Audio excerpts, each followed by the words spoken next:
नमस्कार। इस बुलेटिन में आप सभी का स्वागत है और मैं हूं आपके साथ पल्लवी राजपूत। इस बुलेटिन की शुरुआत करने से पहले इस वक्त की बड़ी और अहम खबर हम आप तक पहुंचा दें। केंद्र सरकार ने अनलॉक 5 की गाइडलाइन जारी कर दी है। 15 अक्टूबर से सिनेमा हॉल खोलने की इजाजत दे दी गई है। स्कूल कॉलेज पर 15 अक्टूबर के बाद राज्य सरकारें अपने हिसाब से और अपने राज्य की स्थिति के हिसाब से फैसला लेंगी। 31 अक्टूबर तक कंटेनमेंट जोन में सख्ती लागू रहेगी। केंद्र सरकार ने अनलॉक 5 की गाइडलाइंस को जारी किया है। इस वक्त की बड़ी खबर हम आप तक पहुंचा रहे हैं। 15 अक्टूबर से सिनेमा हॉल खोलने की इजाजत दे दी गई है। वहीं ये भी जानकारी दे दें कि स्कूल कॉलेज पर 15 अक्टूबर के बाद राज्य सरकारें फैसला लेंगी। 31 अक्टूबर तक कंटेनमेंट जोन में सख्ती से लागू रहेगा लॉकडाउन। ये अहम खबर एएनबी न्यूज आप तक पहुंचा रहा है। अनलॉक 5 की गाइडलाइंस जारी हो चुकी हैं। अनलॉक के 5वें चरण में देश पहुंच गया है और 15 अक्टूबर से अब सिनेमा हॉल को भी खोलने की इजाजत दे दी गई है। बात स्कूल कॉलेज और तमाम शैक्षणिक संस्थानों की करें तो इसको लेकर केंद्र सरकार ने राज्य सरकारों के पास ही जिम्मेदारी दी है कि 15 अक्टूबर के बाद आप अपने हिसाब से निर्णय लें कि खोलना है या नहीं खोलना है, क्योंकि हर राज्य की स्थिति जो है वो अलग है। कोरोना को लेकर हर राज्य में एक अलग स्थिति बनी हुई है। ऐसे में राज्य सरकारों के पाले में ही गेंद है कि स्कूल कॉलेज खोलने हैं या नहीं।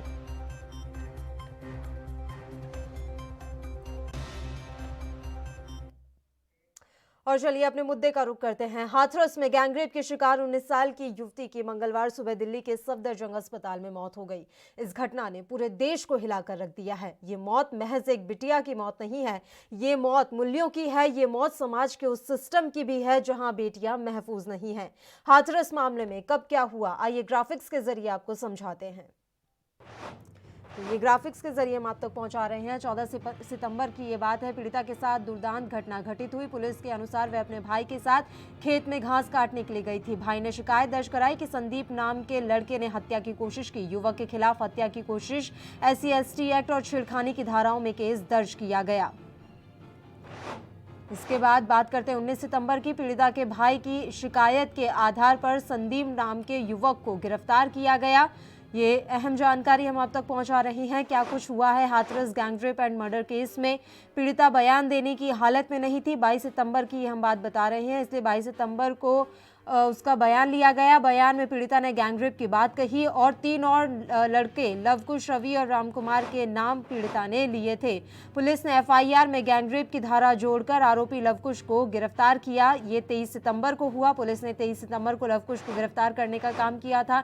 बात 25 सितंबर की करें तो उस दिन आरोपी रवि को गिरफ्तार किया गया।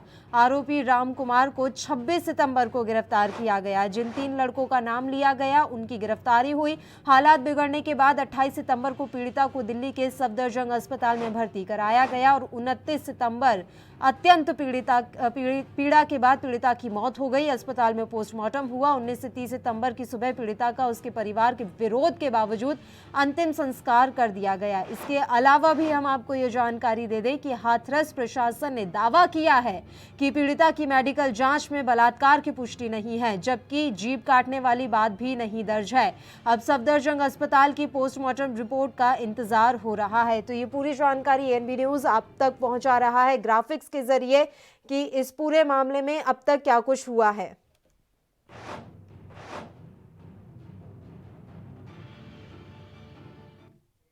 तो यूपी के हाथरस में गैंगरेप की शिकार हुई बेटी की 15 दिनों के बाद दिल्ली के एम्स में मौत हो गई है और इसके बाद से पूरे देश में एक उबाल है। आपको बता दें कि पूरे देश में लोग इस समय सड़कों पर हैं और इस बेटी के लिए न्याय की मांग कर रहे हैं। देश इस समय दर्द में है क्योंकि जो कुछ भी हुआ है वो वाकई में भयावह है। और ये 6 तस्वीरें हम उत्तर प्रदेश से आप तक पहुंचा रहे हैं।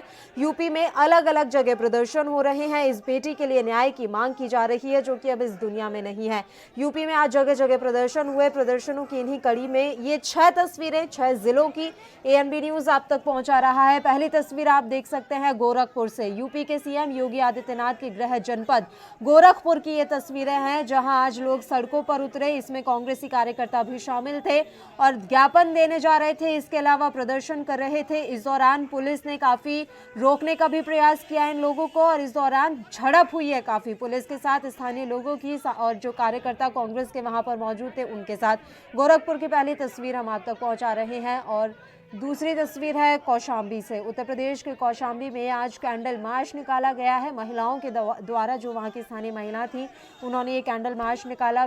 बेटी के लिए न्याय की मांग आज कौशाम्बी में की गई है। शांतिपूर्ण ये कैंडल मार्च निकाला गया, न्याय के लिए आवाज उठाई गई। तीसरी तस्वीर हम आप तक पहुंचा देते हैं रामपुर से। यहाँ पर भी आज जबरदस्त प्रदर्शन हुआ है। लगातार मांग की जा रही थी कि बेटी को न्याय दिया जाए। पूरा देश इस समय उबाल में है, खासकर उत्तर प्रदेश में तो इस समय सियासत भी काफी गरमाई हुई है। इसके अलावा उत्तर प्रदेश के जो लोग हैं वो काफी गुस्से में हैं और उसी आक्रोश का नतीजा आप अपने टेलीविजन स्क्रीन पर देख रहे हैं। ये तो महज 6 तस्वीरें हैं। पूरे उत्तर प्रदेश में आज इसी तरह से प्रदर्शन हुए हैं और हाथरस की बेटी के लिए न्याय की मांग की गई है। ये 6 तस्वीरें हम आप तक पहुंचा रहे हैं और अब आप देख रहे हैं अलग अलग ये तस्वीरें हैं। चौथी तस्वीर आप देख लीजिए, पांचवी तस्वीर हरदोई से देख लीजिए और छठी तस्वीर मिर्जापुर से देख लीजिए। सब जगह आज इसी तरह के प्रदर्शन हुए, कैंडल मार्च निकाला गया, बेटी के लिए न्याय की मांग की गई। तो यूपी के हाथरस में गैंगरेप की शिकार हुई बेटी की 15 दिन बाद दिल्ली के सफदरजंग अस्पताल में मौत हो गई। बच्चों के साथ हैवानियत का अंदाजा इसी के साथ लगाया जा सकता है कि दबंगों ने बारी बारी से उसे अपनी हवस का शिकार बनाया। बेटी अपनी जुबान ना खोल पाए इसलिए उसकी जुबान काट दी गई। चलकर अपने घर तक ना जा पाए तो उसकी रीढ़ की हड्डी तोड़ दी गई। इतनी हैवानियत के बाद भी वह आखिरी सांस तक जिंदगी के लिए जंग लड़ती रही। इस मामले में पुलिस पर भी लापरवाही का आरोप लग रहा है। सियासत तेज होने पर हालांकि पुलिस एक्शन में आई। इस पूरे मामले में पुलिस पर क्या कुछ आरोप लगे हैं वो भी आपको ग्राफिक्स के जरिए हम समझाते हैं। परिजनों और गांव वालों के भारी विरोध के बीच हाथरस गैंगरेप पीड़िता का मंगलवार देर रात अंतिम संस्कार कर दिया गया। पीड़िता का शव आधी रात को हाथरस पहुंचा, जहां ग्रामीणों ने भारी विरोध किया, लेकिन भारी पुलिस बल की तैनाती के बीच पीड़िता का अंतिम संस्कार कर दिया गया। ये बड़ी लापरवाही, परिजनों को देखने तक नहीं दी गई। पीड़िता की जो शव था उसे देखने तक नहीं गया। योगीराज वाले यूपी के हाथरस में एक बहुत ऐसी तस्वीर भी सामने आई जो कलेजे को चीर देने वाली थी। गैंगरेप पीड़िता की मौत के बाद इंसाफ के लिए एक मां ने आंचल फैला दिया। महिला पुलिसकर्मी के आंचल फैलाकर काफी जार जार होकर रोई पीड़िता की मां और आंखों से आंसुओं का सैलाब बह निकला। स्थानीय पुलिस की ओर से जल्द अंतिम संस्कार करने की कोशिश की गई, जिसका परिजनों ने विरोध भी किया। बाद में पुलिस ने खुद ही लड़की का अंतिम संस्कार कर दिया और परिजनों को शमशान घाट तक नहीं जाने दिया। पीड़िता के भाई के अनुसार मेरी बहन बेहोश और खून से लथपथ जमीन पर पड़ी हुई थी। पुलिस वालों ने एम्बुलेंस नहीं मंगाई। पुलिस वालों ने कह दिया कि इन्हें यहां से ले जाओ, ये बहाने बनाकर लेटी हुई हैं। बड़ा बयान और शर्मनाक बयान पुलिस कर्मियों की तरफ से दिया गया और 10 से 15 दिन तक बच्ची की ब्लीडिंग नहीं रुकी थी और 22 सितंबर के बाद उसके बाद से ही अच्छा इलाज जो है वो मिलना शुरू हुआ। लापरवाही बरती गई, ठीक से इलाज नहीं दिया गया, ये भी एक बड़ा आरोप लग रहा है। हाथरस की निर्भया के भाई ने यह भी कहा कि पुलिस ने एफआईआर लिखने में ही 8 से 10 दिन का समय लिया। दबाव के बाद जब पुलिस ने रिपोर्ट दर्ज की तो एक आरोपी को पकड़ती थी तो दूसरे को छोड़ देती थी।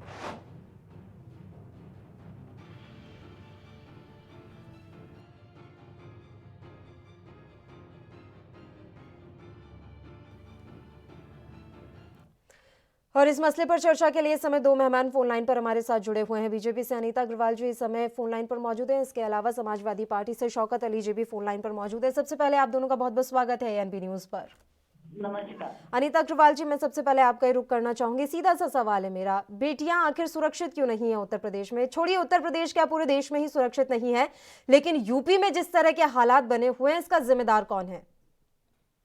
देखिए सुनिए, बात आपके मानते हैं कि ये जिसके साथ हुआ बहुत गलत हुआ, हम इसको ये नहीं कह रहे कि बहुत सही हुआ, लेकिन आप इसके अगर पहली घटना पे जाएं 14 तारीख वाली, तो इनकी माँ का जो बयान था, जो उसकी मदर ने बयान दिया था, वो ये दिया था कि हम लोग खेत काटने जा रहे थे और घास काटने जा रहे थे, एक लड़का आया और वो हमारे उनसे 15-16 साल से रंजिश चल रही थी और उन्होंने उसका गला दबाने की कोशिश की, मारने की कोशिश की और भाई ने लिखित एफआईआर की और एफआईआर की गई और एफआईआर करने के बाद संदीप नाम का लड़का बताया गया। संदीप को हम लोग पुलिस से पकड़ लिया, लेकिन जब लड़की के बयान हुए तो उसमें धारा 376 को बढ़ा दिया गया। जब उन्होंने लड़की ने बयान दिया कि हाँ ऐसे मेरे साथ हुआ, तो उसका और फिर 4 मुलजिम को 24 घंटे के अंदर पकड़ के उनको जेल भेजा गया और फास्ट ट्रैक कोर्ट के लिए कहा गया।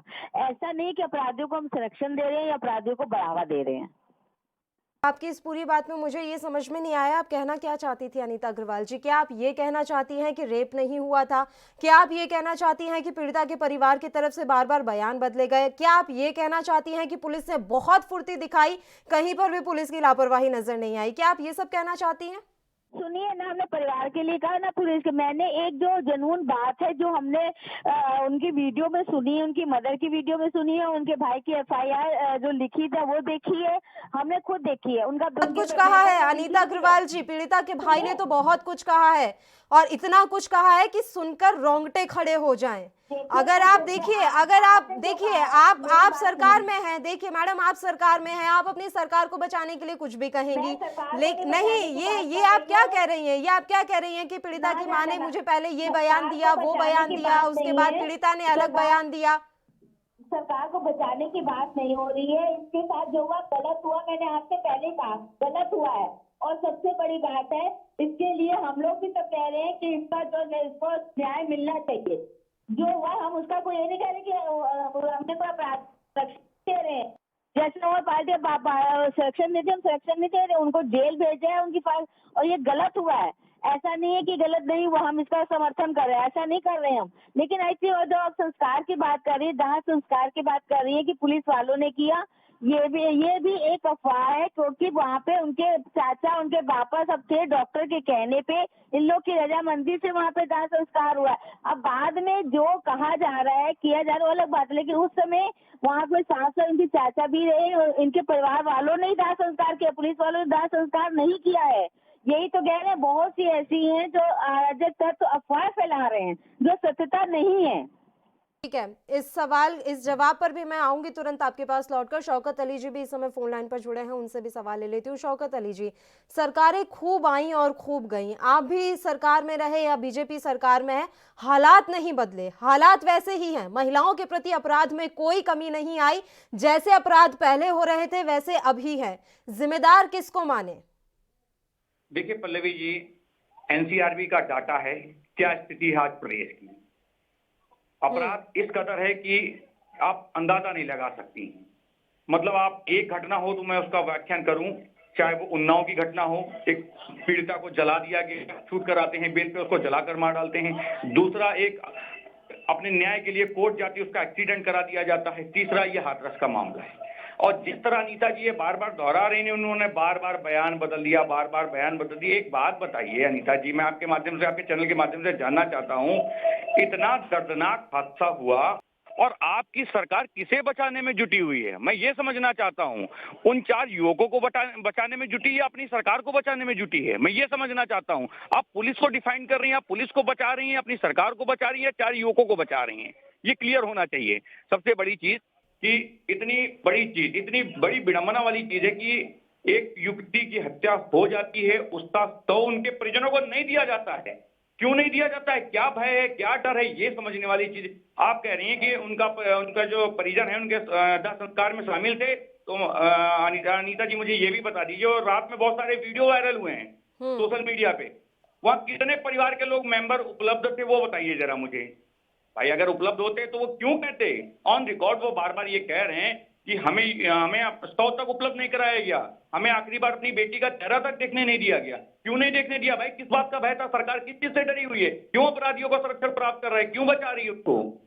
तो चलिए, बड़ा अच्छा लग रहा है मुझे शौकत अली जी कि आप इस मसले पर इतने चिंतित हैं, बीजेपी से सवाल पूछ रहे हैं, लेकिन शायद आप मेरा सवाल नहीं समझ पाए। मैंने तो सबसे पहले ही सवाल ये पूछा था, सरकारें आई और गई लेकिन हालात जस के तस बने रहे। सर, आपकी सरकार में कौन सा हालात अच्छे थे, कौन सा राम राज्य स्थापित हो गया था, कौन सा महिलाएं सुरक्षित थी? मैं तो बस ये पूछना चाहती हूँ, आप दोनों से मैं ये पूछना चाहती हूँ कि जिम्मेदार कौन?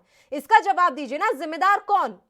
पल्लवी जी, हम सरकार में थे, इसीलिए हम लोगों ने 10 डब्बे महिला सुरक्षा को लेके बनाया था। इसीलिए बनाया था कि महिला के साथ यदि कोई छेड़छाड़ होती है या कोई अन्य मामला होता है, तो आप अगर गोपनीय तरीके से जानकारी देना चाहती हैं, पुलिस को दे सकती हैं, बता सकती हैं कि आपके साथ क्या समस्या आ रही है। इसलिए हम लोगों ने 10 डब्बे बनाया था। एंटी रोमियो स्क्वाड नहीं बनाए तो जो 1.5 साल में बंद हो जाए, ये हमने ऐसा कोई दावा नहीं कर दिया कि पोस्टर लगा दीजिए। कैसे आप पोस्टर क्यों नहीं लगे अभी तक?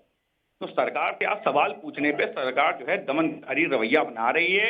हम लोग चाहते हैं कि पीड़िता को न्याय मिले, पीड़िता को हर संभव न्याय मिले। इसी बात को लेकर हम लोग अड़े हुए हैं और एक समाजवादी प्रतिनिधि मंडल मिलने भी जाएगा जल्द पीड़ित परिवार से। ठीक है अनीता अग्रवाल जी, फास्ट ट्रैक कोर्ट में इस मामले की सुनवाई होगी, जल्द से जल्द न्याय का आश्वासन दिया गया है योगी आदित्यनाथ की तरफ से। मैं जानना चाहती हूं, जब आपकी सरकार कह रही है, आपके आईजी कह रहे हैं कि रेप हुआ ही नहीं, तो किस आधार पर आप फास्ट ट्रैक कोर्ट में इसकी सुनवाई करना चाहते हैं? आप लोगों के हिसाब से तो रेप हुआ नहीं ना। देखिए तो सबसे बड़ी बात यह है कि जो मेडिकल रिपोर्ट आई उसमें अब पोस्टमार्टम की रिपोर्ट आ जाने पे सारी हकीकत सामने आ जाएगी। समझाइए जरा, समझाइए अपने अधिकारियों को। पोस्टमार्टम रिपोर्ट आने से पहले उलझुल बयान क्यों दे रहे हैं? क्यों कह रहे हैं कि नहीं हुआ बलात्कार? समझाइए अपने अधिकारियों को मैडम। सुन लीजिए मैडम, हमारे लिए पीड़िता के बयान सर्वोपरि है। जो पीड़िता ने बयान दिए हैं उस पे हम जा रहे हैं, उसके आधार पर हम जो है उसको फास्ट ट्रैक कोर्ट में कर रहे हैं। पीड़िता के बयान ही हमारे लिए सर्वोपरि, जो पीड़िता ने बयान दिए हमने उसके बयान पे आधार पर सब बात कर रहे हैं, पुलिस कर रही है। और सबसे बड़ी बात, हम राजनीति नहीं करना चाहते, ना राजनीति कर रहे हैं, उनसे तो राजनीति नहीं करनी चाहिए। लेकिन फिर भी शौकत अली जी को कहना चाहती हूँ कि आप जैसे बलात्कारियों को मंत्री बनाते हैं, बढ़ावा आप जैसी सरकारें देती है जी, और वही बनाते हैं और आप सांसद बनाते हैं, आप विधायक बनाते हैं, आप सांसद बनाते हैं। वो मंत्री बनाते हैं तो आप विधायक रखते हैं और सांसद रखते हैं। जब मीडिया का प्रेशर आता है, जब थू थू होने लगती है, तो जाकर कार्रवाई करते हैं। ये बोलिए, हकीकत ये है, हकीकत ये है। सरकार को यहाँ बचाइए मत मैडम, एक महिला है आप, समझ सकती हैं दर्द को। एक महिला है आप एक प्रवक्ता है और एक पार्टी के होने से नाते पहले एक महिला है, समझिए उस दर्द को। 15 दिन एक युवती वेंटिलेटर पर पड़ी रही, आपको समझ में आ रहा है? क्या भारतीय जनता पार्टी से इम्पोर्टेंट नहीं है ये चीज? तभी तो हम कार्रवाई कर रहे हैं, और क्या कर रहे हैं बताइए? कार्रवाई ना, मेरी बात सुनिए एक सेकंड अनीता जी, अनीता जी मेरी बात सुनिए। अनीता जी आप खुद कह रही हैं, एक सेकंड। कार्रवाई नहीं है, ये फास्ट ट्रैक कोर्ट में डाला गया, एसआईटी बनाई गई, ठीक है अनीता जी आप खुद कह रही हैं कि हम पोस्टमार्टम रिपोर्ट का वेट कर रहे हैं। एक सेकंड अनीता अग्रवाल जी, कार्रवाई नहीं करेंगी क्या? मेरी बात सुनिए। पकड़ के जेल में डाला है, कार्रवाई नहीं है। और अगर आप थोड़ा ढंग से एफआईआर देख लेती, थोड़ा ढंग से पुलिस की कार्यशैली को देख लेती, तो आपको पता लग जाता एक को पकड़ा गया और एक को छोड़ा गया, एक को पकड़ा गया और एक को छोड़ा गया। जब मीडिया का प्रेशर आया तब जाके सारे के सारे आरोपी गिरफ्तार हुए। चारों को पकड़ा गया, अफवाह पे मत जाइए, अफवाह पे मत जाइए, चारों पुलिस पकड़ा गए, चारों हम अफवाहों पर जा रहे हैं? नहीं, आप कौन सा माहौल बनाने की यहाँ कोशिश कर रही हैं कि भारतीय जनता पार्टी के राज में महिलाएं सुरक्षित हैं? आप ये माहौल बनाने की कोशिश कर रही हैं कि उत्तर प्रदेश में महिलाओं को शासन पर बिठाया जाता है। आप कौन सा माहौल बनाने की कोशिश कर रही हैं? यूपी में 2 महीने का रिकॉर्ड उठाकर देख लीजिए अनीता अग्रवाल जी, दूध का दूध पानी का पानी हो जाएगा। एक पार्टी से ऊपर उठकर देखिए कि महिलाओं की स्थिति क्या है। एक पार्टी से ऊपर उठकर देखिए महिलाओं की स्थिति क्या है, बच्चियों की स्थिति क्या है। हम महिला होने के नाते ही कह रहे हैं आपसे कि गलत हुआ है, गलत हुआ है, गलत हुआ। हम उसका समर्थन नहीं कर रहे, आरोपियों को बचा नहीं रहे, अपराधियों को सुरक्षा नहीं दे रहे हैं। हम अपराधियों को कोई सुरक्षा नहीं दे रहे, आरोपियों को नहीं बचा रहे, तुरंत पकड़ के जेल में डाला है। उनको फास्ट ट्रैक कोर्ट में उनका जल्दी इसको लड़की को न्याय मिले, हम इस पक्ष में हैं। कैसा न्याय देंगी आप? पीड़िता को न्याय मिले। कैसा न्याय? 25 लाख रुपए, चलिए कीमत लगा दी, और क्या न्याय? अरे कीमत नहीं लगाई है, कीमत है, और क्या न्याय चाहते हैं आरोपियों को? शौकत अली जी फांसी में देखना चाहते हैं ताकि लोगों को नसीहत मिले। ठीक है शौकत अली जी, निर्भया को 8 साल बाद, निर्भया के जो दोषी थे उन्हें 8 साल बाद के फांसी हुई। अब इनका क्या माने? हाथरस की बेटी के जो दोषी है, कितने सालों बाद उन्हें फांसी हो पाएगी? देखिए पल्लवी जी, पहली चीज तो मैं ये कहना चाहता हूँ कि इतने बड़े कांड को लेकर सरकार कितना संवेदनशील है आप समझ सकती हैं। घटना हाथरस में हुई और ये लोग हरदोई में बता रहे हैं। मतलब इनकी सरकार के मंत्री, सरकार के जिम्मेदार लोग ये कहते हैं कि घटना हरदोई में। मतलब इनकी नींद ऐसे समय टूट रही है जिनको अंदाजा ही नहीं कि हम क्या बोल रहे हैं, घटना कहाँ हुई है, कुछ पता ही नहीं है। तो ये कितना संवेदनशील हो सकते हैं इस मुद्दे को लेकर आप समझ सकती हैं। तो पहली चीज मैं इनसे यही कहना चाहता हूँ कि आप निष्पक्ष जांच कराइए, और फास्ट ट्रैक में मुकदमा चलाने की आप बात कर रहे हैं, मैं ये उम्मीद जरूर करूंगा कि जल्दी हो, लेकिन जितनी जल्दी हो सके आप भी, सरकार भी कोशिश करे और दोषियों को सजा हो। ये तो पूरा देश चाह रहा है सर, लेकिन कथनी और करनी में सरकारों की कितनी अंतर होता है, वही मैं बोल रही हूँ। सरकार की कथनी और करनी में कितना अंतर होता है ये तो आप भली भांति जानते हैं। आपने दाह संस्कार क्यों किया? रात में इतनी हड़बड़ी क्यों? उनके सरकार हिसाब को से किस अफवाह बात का है, डर था? ये उनके पूछना हिसाब चाहती से है अफवाह समाजवादी है पार्टी। शौकत अली जी, बीजेपी के हिसाब से ये अफवाह है। वहां पर पुलिसकर्मी मौजूद थे, परिजन मौजूद थे और उनकी मौजूदगी में दाह संस्कार हुआ। अपराध यूपी में है ही नहीं। यदि हम बीजेपी के कथनी और करनी का मंत्र समझने का प्रयास करें तो उनके अनुसार तो अपराध है ही नहीं यूपी में। घटना हुई या नहीं है जब उनको खुद पता ही नहीं तो किस आधार पे उनसे हम बहस करें? जब उन्हें यही जानकारी नहीं कि हाथरस में घटना हुई है या हरदोई में, किस आधार पे हम उनसे बहस करें? उन्हें तो कुछ पता ही नहीं है। वो तो अपनी सरकार में इतना मगन और इतना मस्त है कि उनको कोई अंदाजा नहीं, कुछ नहीं पता है कि प्रदेश में क्या हो रहा है क्या नहीं हो रहा। उनको तो बस एक ही चीज नजर आ रही है, अपनी मस्ती और अपनी मस्ती। प्रदेश में आज महिलाएं सुरक्षित नहीं, ये बार बार समाजवादी पार्टी आवाज उठाती रही, लेकिन इनके कान में जू नहीं रहता है। ये सदन में चर्चा नहीं करना चाहते हैं सुरक्षा को लेकर। काश इतनी मंशा आपने अपने कार्यकाल में दिखा ली होती सर। एक तो आप सत्ता से बाहर नहीं होते। पल्लवी जी, हम संवेदक थे, इसीलिए हमने कहा कि हमने 1090 क्यों बनाया? इसीलिए बनाया था महिला सुरक्षा को लेके। एक पत्रकार को मार दिया था आपके कार्यकाल में, याद होगा शायद आपको। एक पत्रकार की हत्या कर दी थी क्योंकि वो किसी महिला का साथ दे रहा था जो कि दुष्कर्म की पीड़िता थी। मैं याद दिलाती हूँ आपको, आप शायद भूल गए हैं। सुन लीजिए, शायद गाजियाबाद की घटना भूल गई हैं जोशी जी को। वो अपनी बहन के साथ जा रहे थे। उनसे क्या मैंने उनसे उतने सवाल नहीं किए? तमाम आरोप लगाए हैं मैंने भारतीय जनता पार्टी पर, मैं आप पर भी लगाऊंगी। आप भी रहे थे सत्ता में, आपने क्या किया? आपने स्थिति सुधारी? और हमने कहा था कि आज एनसीआरबी का डाटा उठाकर आप देख लीजिए। मैंने देखा है डेटा सर, मैंने देखा है, तभी मैं यहाँ आकर बैठी हूँ और आप दोनों से सवाल पूछ रही हूँ कि स्थिति का जिम्मेदार कौन। मेरा दोनों से सवाल है कि स्थिति का जिम्मेदार कौन। जरूर चाहूंगा, एनसीआरबी का डाटा कह रहा है कि प्रदेश की स्थिति बहुत अच्छी है। समाजवादी पार्टी के कार्यकाल में स्थिति नहीं थी, आप ये कह लीजिए अपने चैनल में बैठ के। ठीक है, मेरी बात सुनिए, मेरी बात सुनिए। एक सेकंड शौकत अली जी, एनसीआरबी के हिसाब से अभी स्थिति ज्यादा खराब है, लेकिन मेरा सवाल ये, एक सेकंड मेरा सवाल पूरा नहीं हुआ। शौकत अली जी, मेरा सवाल पूरा नहीं हुआ है। मेरा सवाल यह है कि अगर आपके कार्यकाल में एक महिला के साथ भी दुष्कर्म हुआ तो क्यों हुआ? क्या एक महिला की भी आबरू आपके लिए जिम्मेदार नहीं हो सकती? बिल्कुल, मैं अपनी गलतियों को स्वीकारता हूँ। समाजवादी पार्टी का जिम्मेदार कार्यकर्ता होने के नाते मैं स्वीकारता हूँ, और वो दुखद घटनाएं थी जो हुई और उस पे हम कहीं ना कहीं कमजोर साबित हुए। आज इसीलिए सत्ता से शुक्रिया कि आपने जिम्मेदारी मानी। मैं बहुत खुश हूं कि एक पार्टी के होने के नाते आपने अपनी जिम्मेदारी मानी, अपनी गलती स्वीकारी। अनीता अग्रवाल जी, मैं कुछ ऐसा ही आपसे भी एक्सपेक्ट करती हूं मैडम कि इस तरह की गलतियां अगर स्वीकार लें कि हाँ गलतियां रह जाती हैं, कहीं ना कहीं कमी है, कहीं ना कहीं कानून ढंग से लागू नहीं हो पा रहे हैं, उसी का नतीजा है कि हमारे देश में और खासकर उत्तर प्रदेश में महिलाएं सुरक्षित नहीं है। देखिए, मैं ये जावेद का कहना चाहती हूँ, हमने रोमियो कोड बनाया, हमने गांव में जो लड़कियां पढ़ने नहीं जाती थी वो लड़कियां पढ़ने जाती। हम लोग का पूरा प्रयास था। देखिए, मैंने कहा अपराध मुक्त नहीं हो सकता है, अपराध कम जरूर हो सकते हैं। ये पीड़िता के साथ हुआ, इसका बहुत कष्ट है, हमें तो बहुत इसकी संवेदना है, और ये हम इनको ये नहीं हम कह रहे इसका समर्थन कर रहे हैं। हमने तो अपराधियों का कोई संरक्षण नहीं दे रहे, तुरंत 24 घंटे के अंदर पकड़ पे उनकी कार्रवाई हो रही है। और आज एसआईटी हम लोग ने मुख्यमंत्री बोला कि एसआईटी 7 दिन के अंदर जांच करके बताए, उसकी तह तक पहुंचने की कोशिश कर रहे हैं। बाकी हम लोग को जितनी पीड़ा है, ऐसा नहीं कि गलत को हम लोग गलत नहीं कहेंगे, गलत हुआ है। हम लोग ने भी ये सवाल उठाए हैं कि महिला के साथ ऐसा क्यों हो रहा है। हम स्वयं महिला है, महिला की पीड़ा को हम जानते हैं, हमें कष्ट हुआ है। बेटी सबकी सांझी होती है, चाहे वो उत्तर प्रदेश की पूरी बेटी है, पूरे देश की बेटी है, वो किसी हरिजन या इसकी दलित की बेटी नहीं है, वो इस देश की बेटी है। उसके साथ ऐसा नहीं होना चाहिए, हम इसके समर्थन में नहीं है। लेकिन हाँ, ये जरूर कहना चाहते हैं कुछ ऐसी अफवाहें जो उड़ती है उस पर नहीं जाना चाहिए, जो उसके तथ्य है उस पर जाए।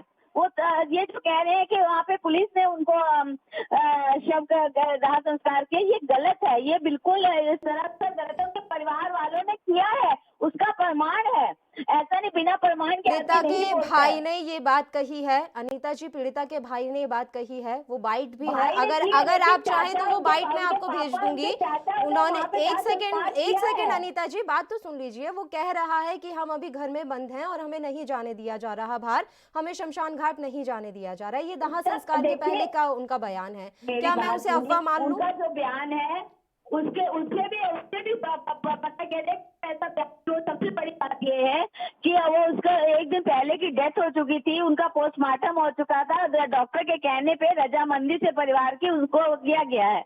रात 2 बजे उनके केवल पुलिस उसकी सुरक्षा में थी कि कोई इस तरह का वो ना हो, कृत्य ना हो, सामाजिक कोई ना हो कि वहाँ पे कोई वो, इस तरह से पुलिस उनकी सुरक्षा में थी। कहीं अनहोनी ना हो, इस वजह से। बाकी उनका दाह संस्कार उनके परिवार वालों, उनके चाचा, उनके दादा, उनके बाबा सब लोग मौजूद थे वहाँ पे, उन्होंने ही किया है, उन्होंने अपने हाथ से दाह संस्कार किया है, पुलिस वालों ने नहीं किया है, ये सत्य है जी। जितनी मेहनत और जितने कॉन्फिडेंस के साथ आकर आप सरकार का और अपनी पूरी पार्टी का जो आप पक्ष रखती है ना, मैं उम्मीद करती हूँ सरकार बस इतने ही कॉन्फिडेंस से आकर अगर महिलाओं की सुरक्षा के लिए कदम बढ़ा लेना, उत्तर प्रदेश के हालात तो सुधर जाएंगे। वाकई में बहुत बहुत शुक्रिया अनीता जी, आप हमारे साथ जुड़ी तमाम चर्चा के लिए।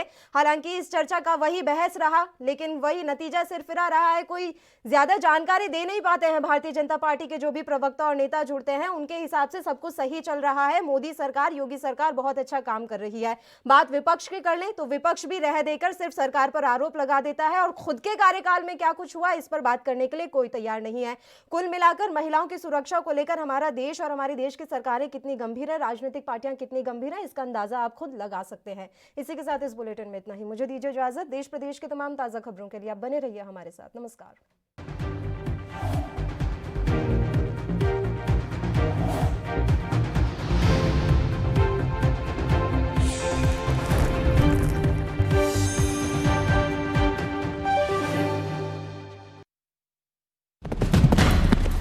नई ऊर्जा, नई ताकत का एहसास एक्स प्लस गोल्ड किट बना है पुरुषों के लिए खास। कैप्सूल, ऑयल, क्रीम और पाउडर, 30 सालों से मर्दों का भरोसेमंद x plus gold kit medical stores में उपलब्ध।